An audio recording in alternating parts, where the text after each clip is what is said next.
Hello friends, स्वागत आहे तुमचं MPSC ॲस्पिरंट या यूट्यूब चॅनलवर. मित्रांनो, MPSC राज्यसेवा पूर्व परीक्षा PYQ सिरीज आपण चालू केलेली आहे. तर मित्रांनो, त्यामध्ये आपण 2014 पासून तर 2024 पर्यंतच्या प्रिव्हियस इयर क्वेश्चन पेपर आपण बघणार आहोत. तुम्ही जर राज्यसेवाची तयारी करत असाल तर मित्रांनो, ही PYQ सिरीज तुम्हाला नक्कीच महत्त्वाची आहे आणि उपयुक्त पण ठरेल.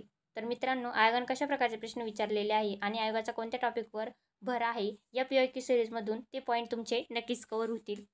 तर 2014 पासून तर 2024 पर्यंतच्या सर्व प्रश्नपत्रिका आपण बघणार आहोत. तर त्यापैकी आपली 2014, 15 आणि 16ची क्वेश्चन पेपर आधी झालेली आहे आणि आज आपण 2017चे काही क्वेश्चन राहिलेले आहे, तर ते आज आपण बघणार आहोत. मित्रांनो, तसेच तुम्ही जर कंबाईनची तयारी करत असाल, MPSC कंबाईन पूर्व परीक्षा PYQ सिरीज आपण चालू केलेली आहे. तर त्यामध्ये आपण 2011 पासून तर 2024 पर्यंतच्या सगळ्या झालेल्या क्वेश्चन पेपर आपण बघणार आहोत. त्यामध्ये PSIचे, STIचे, ASOचे सर्व पेपर आपण बघणार आहोत. तसेच ग्रुप बी आणि ग्रुप सीचे. तर मित्रांनो, तुम्ही जर तयारी करत असाल तर ती PYQ सिरीज नक्कीच उपयुक्त ठरेल. तर मित्रांनो, व्हिडिओ शेवटपर्यंत बघा आणि जर व्हिडिओ आवडत असेल तर जास्तीत जास्त मुलांपर्यंत शेअर पण करा, लाईक करा, कमेंट करा. आधीच्या लेक्चरमध्ये मित्रांनो आपण हिस्ट्रीचे, इकॉनॉमीचे, करंट अफेअरचे आणि सायन्सचे क्वेश्चन बघितलेले आहे. तर मित्रांनो, आता आपण पॉलिटीचे आणि जॉग्राफीचे क्वेश्चन बघूया. तर आपला पहिला प्रश्न, अधिनियम आणि तरतूद दिले आहे ते जोड्या लावायला सांगितले आहे. तर भारतीय परिषद अधिनियम 1909, भारत सरकार अधिनियम 1919, भारत सरकार अधिनियम 1935 आणि भारतीय स्वातंत्र्य अधिनियम 1947. तर भारतीय परिषद अधिनियम 1909ला काय तरतूद करण्यात आलेली होती, तर पहिल्यांदाच मुस्लिम समुदायासाठी स्वतंत्र प्रतिनिधित्व देण्यात आलं होतं. तर मग अचं काही थर्ड. तर मग यामध्ये आपल्या ऑप्शनमध्ये सेकंड आणि फोर्थ ऑप्शन निगलेक्ट होतं. त्यानंतर ब काय आहे, भारत सरकार अधिनियम 1919. तर त्यामध्ये काय तरतूद करण्यात आली होती, तर प्रांतामध्ये द्विशासन पद्धती. तर बचं काही फोर्थ. तर त्यामध्ये आपलं फर्स्ट ऑप्शन आणि थर्ड ऑप्शनमध्ये दोन्ही पण यांचं बचं चौथं दिलेलं आहे. त्यामुळं कोणतंच निगलेक्ट होत नाही. क काय आहे, भारत सरकार अधिनियम 1935. तर त्यामध्ये काय तरतूद करण्यात आली होती, तर केंद्रामध्ये द्विशासन पद्धती. तर कचं सेकंड येईल. तर आपलं यामध्ये थर्ड ऑप्शन निगलेक्ट झालं आणि आपलं करेक्ट आन्सर काय आलं, तर ऑप्शन फर्स्ट. आणि डचं काय आहे, भारतीय स्वातंत्र्य अधिनियम 1947. आता राजा हा अधिकाराचा स्रोत राहिला नाही. डचं फर्स्ट. तर आपलं करेक्ट आन्सर काय आहे, तर ऑप्शन फर्स्ट. अचं थर्ड, बचं फोर्थ, कचं सेकंड आणि डचं फर्स्ट. नेक्स्ट क्वेश्चन, अनुच्छेद 352 खाली आणीबाणीच्या घोषणेबाबत विधाने विचारात घ्या. तर अ ब दिलेले आहे दोन विधानं. तर अ काय आहे, तिच्या घोषणेपासून 1 महिन्याचा काळ संपल्यानंतर तो आपोआप संपुष्टात येते जर तिला लोकसभेच्या ठरावाद्वारे वरील कालावधी संपण्याच्या अगोदर मान्यता मिळाली नाही तर. आणि ब काय दिलं आहे, राष्ट्रपतीला आणीबाणी घोषित करण्याचा अधिकार आहे, मात्र त्यासाठी संपूर्ण मंत्रिमंडळाने त्यांना ती घोषित करण्यासाठी लिखित स्वरूपात शिफारस केली तर. तर आपल्याला काय विचारलं आहे, अनुच्छेद 352 पैकी विचारलं आहे ना. तर विधान काय दिले आपल्याला, विधान अ बरोबर, विधान ब बरोबर, तिसरं दोन्ही विधाने बरोबर आणि चौथं दोन्ही विधाने चूक. तर मित्रांनो, अनुच्छेद 352च्या आणीबाणीच्या घोषणेबाबत हे दोन्ही पण विधाने चुकीची आहेत. तर आपले योग्य उत्तर काय राहील, मग ऑप्शन फोर्थ, दोन्ही विधाने चुकीची. नेक्स्ट क्वेश्चन, राष्ट्रीय राजधानी प्रदेश दिल्ली संबंधी संदर्भ टिंबटिंबमध्ये सापडतात. तर ऑप्शन आहे अनुच्छेद 239A, दुसरं अनुच्छेद 239AA, तिसरं अनुच्छेद 239AB, चौथं अनुच्छेद 239B. तर मित्रांनो, राष्ट्रीय राजधानी प्रदेश दिल्ली संदर्भात कोणते अनुच्छेद सापडतात, तर ते अनुच्छेद 239AE मध्ये सापडतात. तर ऑप्शन सेकंड याचं करेक्ट आन्सर आहे. नेक्स्ट क्वेश्चन, 108व्या घटनादुरुस्ती विधेयकाबाबत खालील विधाने विचारात घ्या. तर अ बकडा 4 विधान दिले आहेत. अ काय आहे आणि वरीलपैकी कोणती विधानं बरोबर आहेत ती विचारलेलं आहे आपल्याला. तर अ काय आहे, ते लोकसभा आणि राज्यांच्या विधानसभेमध्ये महिलांसाठी 1/3 राखीव जागेसंबंधी होते व राज्यसभेने ते विधेयक 9 मार्च 2010 रोजी मंजूर केले होते. आणि क काय आहे, लोकसभेने विधेयकावर कधीच मतदान केले नाही आणि ड 15व्या लोकसभेच्या विसर्जनानंतर ते रद्द झाले. तर मित्रांनो, 108व्या घटनादुरुस्तीच्या विधेयकाबाबत आपल्याला बरोबर विधान विचारलेले आहे.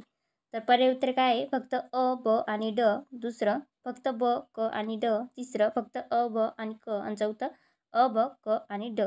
तर मित्रांनो, 108व्या घटनादुरुस्तीच्या विधेयकाबाबत हे चारही विधानं बरोबर आहेत. तर त्यामध्ये काय काय तरतुदी करण्यात आल्या होत्या. ते लोकसभा आणि राज्यांच्या विधानसभेमध्ये महिलांसाठी 1/3 राखीव जागेसंबंधी होते. राज्यसभेने ते विधेयक 9 मार्च 2010ला मंजूर केले होते आणि लोकसभेने विधेयकावर कधीच मतदान केले नाही आणि 15व्या लोकसभेच्या विसर्जनानंतर ते रद्द झाले. तर मित्रांनो, ही चारही विधानं बरोबर आहेत. नेक्स्ट क्वेश्चन, नागरिकांसाठी खालीलपैकी कोणती कर्तव्य विहित करण्यात आली आहेत? तर काय आहे, ग्रामपंचायतीचे संघटन करणे, ब उत्पन्नातील विषमता कमी करणे, क देशाचे संरक्षण करणे, ड लष्करी सेवा बजावणे, ई काय आहे, समान नागरी कायदा निश्चित करणे आणि फ सार्वजनिक निवडणुकांमध्ये मतदान करणे. तर मित्रांनो, नागरिकांसाठी कर्तव्य दिलेली आहे. तर पर्याय उत्तर काय आहे, फक्त अ, ब, क, दुसरं फक्त ब, ड आणि ई, तिसरं फक्त ड, ई, फ आणि चौथं फक्त क. तर मित्रांनो, नागरिकांसाठी कोणती कर्तव्य विहित करण्यात आली आहे? तर ती फक्त देशाचे संरक्षण करणे. तर ऑप्शन 4 याचा करेक्ट आन्सर आहे, फक्त क. नेक्स्ट क्वेश्चन, खालील विधाने विचारात घ्या. तर कोणती विधाने बरोबर नाहीत असं विचारलेलं आहे आपल्याला आणि 3 विधान दिली आहेत. तर अ काय आहे, जर एखादी व्यक्ती संसदेच्या दोन्ही सभागृहासाठी निवडून आली असेल तर तिने कोणत्या सभागृहात सेवा देऊ इच्छिते ते 10 दिवसाच्या आत कळविलेच पाहिजे, अन्यथा दोन्ही जागा रिक्त होतात. ब काय आहे, जर एखादी व्यक्ती एखाद्या सभागृहातील 2 जागेवर निवडून आली तर तिने एका जागेसाठी पर्याय दिला पाहिजे, अन्यथा दोन्ही जागा रिक्त होतात. क काय आहे, जर एका सभागृहाचा सदस्य असलेल्या दुसऱ्या सभागृहासाठी देखील निवडून आला तर त्याची पहिल्या सभागृहातील जागा रिक्त होते. तर मित्रांनो, आपल्याला बरोबर नाही विचारलेलं आहे. तर पहिलं विधान, जर एखादी व्यक्ती संसदेच्या दोन्ही सभागृहासाठी निवडून आली असेल तर तिने कोणत्या सभागृहात सेवा देऊ इच्छिते ती 10 दिवसाच्या आत कळविलेच पाहिजे, अन्यथा दोन्ही जागा रिक्त होतात. हे विधान चुकीचं आहे. आणि त्यानंतर काय, ब जर एखादी व्यक्ती एखाद्या सभागृहातील 2 जागेवर निवडून आली तर तिने एका जागेसाठी पर्याय दिला पाहिजे, अन्यथा दोन्ही जागा रिक्त होतात. तर ब हे विधान बरोबर आहे. अंक काय, जर एका सभागृहाचा सदस्य असलेल्या दुसऱ्या सभागृहासाठी देखील निवडून आला तर त्याची पहिल्या सभागृहातील जागा रिक्त होते. तर हे विधान पण बरोबर आहे. तर मित्रांनो, आपल्याला चुकीचं विधान ओळखायचं आहे. तर अ विधान आपलं चुकीचं आहे. तर ऑप्शन 3 याचा करेक्ट आन्सर येईल, फक्त अ. नेक्स्ट क्वेश्चन, राष्ट्रीय मानवाधिकार आयोगाच्या अध्यक्षांची नियुक्ती काही व्यक्तींच्या समितीच्या शिफारसीवरून राष्ट्रपतीद्वारा केली जाते. खालीलपैकी कोण या समितीचा भाग किंवा म्हणजे सदस्य असत नाही? तर अ काय आहे, पंतप्रधान, ब गृहमंत्री, क लोकसभेतील विरोधी पक्षनेता, ड राज्यसभेतील विरोधी पक्षनेता, ई लोकसभेचा सभापती आणि फ राज्यसभेचा अध्यक्ष. तर पर्याय उत्तर काय आहे, फक्त ब आणि ड, तिसरं फक्त ई आणि फ आणि चौथं फक्त फ. आपल्याला काय विचारलं आहे, तर राष्ट्रीय मानवाधिकार आयोगाच्या अध्यक्षांची नियुक्ती काही व्यक्तींच्या समितीच्या शिफारसीवरून राष्ट्रपतीद्वारा केली जाते. तर त्या समितीचा भाग म्हणजे सदस्य राहत नाही असे कोण असतं? तर ते फक्त कोण असतात, तर राज्यसभेचा अध्यक्ष हे नसतात या समितीमध्ये. तर ऑप्शन 4 हे आपला करेक्ट आन्सर आहे, फक्त फ. नेक्स्ट क्वेश्चन, खालील विधाने लक्षात घ्या. अ ब 2 विधान दिले आहे आणि वरीलपैकी कोणते विधान चुकीचं आहे ते ओळखायचं आहे. तर विधान काय, अ भारतीय राज्यघटनेच्या कलम 262 नुसार संसदेला कायद्याद्वारे आंतरराज्यीय नद्यांच्या किंवा नदी खोऱ्यातील पाण्यासंबंधीच्या तंट्याच्या करता तरतूद करता येते. आणि ब काय, कलम 262 नुसार भारताच्या राष्ट्रपतींना आंतरराज्य नदी जलवाटप लवाद स्थापन करण्याचा अधिकार आहे. तर पर्याय उत्तर काय आहे, फक्त अ आणि ब दोन्ही, फक्त ब चौथं दोन्ही विधाने चूक आहेत. आपल्याला चुकीचं विधान ओळखायचं आहे. तर मित्रांनो, कलम 262 नुसार भारताच्या राष्ट्रपतींना आंतरराज्य नदी जलवाटप लवाद स्थापन करण्याचा अधिकार आहे. तर हे विधान चुकीचं आहे. तर ऑप्शन 3 याचं करेक्ट आन्सर आहे, फक्त ब. नेक्स्ट क्वेश्चन, खालीलपैकी कोणती विधान बिनचूक आहे? बिनचूक आहे म्हणजे बरोबर ओळखायचं आहे, कोणचं विधान बरोबर आहे ते. तर एक काय, एकच व्यक्ती एकाच वेळी 2 किंवा अधिक राज्यांसाठी राज्यपाल म्हणून नियुक्त करता येत नाही. दुसरं, राज्यपालास त्याच्या पदावरून काढण्यासंदर्भात भारतीय राज्यघटनेत विशिष्ट अशी प्रक्रिया सांगितलेली नाही. तिसरं काय, राज्यपाल हा संसदेच्या दोन्ही सभागृहापैकी एकाच सदस्य असणे आवश्यक असते. आणि चौथं, राज्यातील विद्यापीठांच्या कुलपतींची नियुक्ती राज्यपाल करतो. तर मित्रांनो, बिनचूक आहे असं ओळखायचं आहे, म्हणजे बरोबर विधान ओळखायचं आहे. तर याचं योग्य उत्तर काय आहे, तर ऑप्शन सेकंड, राज्यपालास त्याच्या पदावरून काढण्यासंदर्भात भारतीय राज्यघटनेत विशिष्ट अशी प्रक्रिया सांगितलेली नाही आहे. राष्ट्रपतीची मर्जी असेपर्यंत राज्यपाल आपल्या पदावर राहू शकतात. नेक्स्ट क्वेश्चन, विभागीय परिषदांसंदर्भात खालीलपैकी कोणती विधाने बिनचूक नाहीत? काय आहे, विभागीय परिषदा या घटनात्मक संस्था आहेत. 1956च्या राज्य पुनर्रचना कायद्यानुसार त्यांची निर्मिती झाली आहे. केंद्रीय गृहमंत्री हा विभागीय परिषदांचा अध्यक्ष असतो. आणि भारतात एकूण 7 विभागीय परिषदा देशातील एकूण 7 विभागांसाठी निर्माण करण्यात आल्या आहेत. तर पर्याय उत्तर काय आहे, फक्त अ आणि क, दुसरं फक्त अ आणि ड, तिसरं फक्त अ, क आणि ड, आणि चौथं वरीलपैकी सर्व. तर मित्रांनो, विभागीय परिषद संदर्भात आपल्याला कोणती विधाने बिनचूक नाहीत असं विचारले, म्हणजे बरोबर नाहीत, म्हणजे चुकीची विधानं कोणती आहेत ते ओळखायचं आहे. तर विभागीय परिषद हा घटनात्मक संस्था आहे, हे विधान चुकीचं आहे. आणि त्यानंतर विधान, भारतात एकूण 7 विभागीय परिषदा देशातील एकूण 7 विभागांसाठी निर्माण करण्यात आले आहे, तर हे पण विधान चुकीचं आहे. तर याचे उत्तर काय राहील, बिनचूक नाहीत म्हणजे कोणती विधानं बरोबर नाहीत म्हणजे चुकीची विचारलेली आहे. तर ऑप्शन सेकंड याचा करेक्ट आन्सर आहे, फक्त अ आणि ड. नेक्स्ट क्वेश्चन, पंचायती राजवर 73व्या घटनादुरुस्तीमध्ये समावेश असलेल्या खालीलपैकी कोणत्या तरतुदी या ऐच्छिक तरतुदी नाहीत? तर काय, ग्रामपंचायत, पंचायत समिती आणि जिल्हा परिषद यांचे लोकप्रतिनिधी मतदाराद्वारे प्रत्यक्षरित्या निवडले जातील.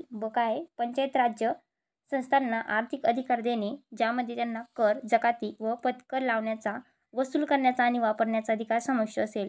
आणि पंचायत राज संस्थांची निवडणूक लढविण्यासाठी 21 वर्षे ही किमान वयोमर्यादा असेल. आणि स्थानिक खासदार व आमदारांना त्यांच्या मतदारसंघात असणाऱ्या पंचायत राज्य संस्थांमध्ये प्रतिनिधित्व देण्यात यावे. तर पर्याय उत्तर काय आहे, तर फक्त अ आणि क, दुसरं फक्त ब आणि क, तिसरं फक्त ब आणि ड, आणि चौथं फक्त अ आणि ड.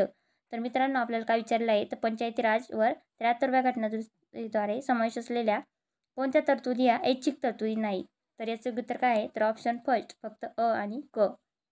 नेक्स्ट क्वेश्चन, आंतरराष्ट्रीय न्यायालयाबाबत खालीलपैकी कोणते विधान बरोबर आहे? तर ऑप्शन आहे, हे न्यायालय कायमस्वरूपी जिनेवा येथे कार्यरत आहे.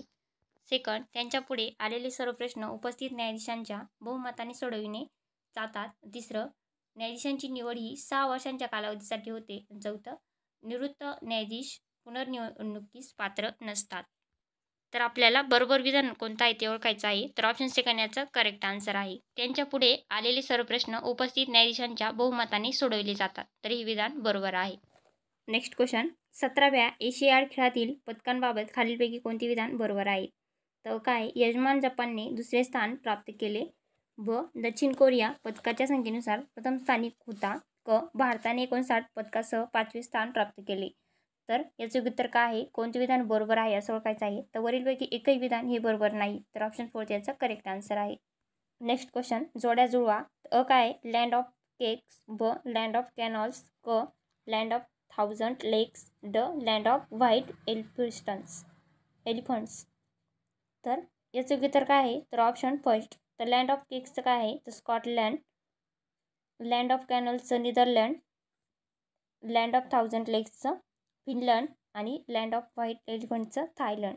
त्याचं करेक्ट आन्सर काय आहे, तर ऑप्शन फर्स्ट.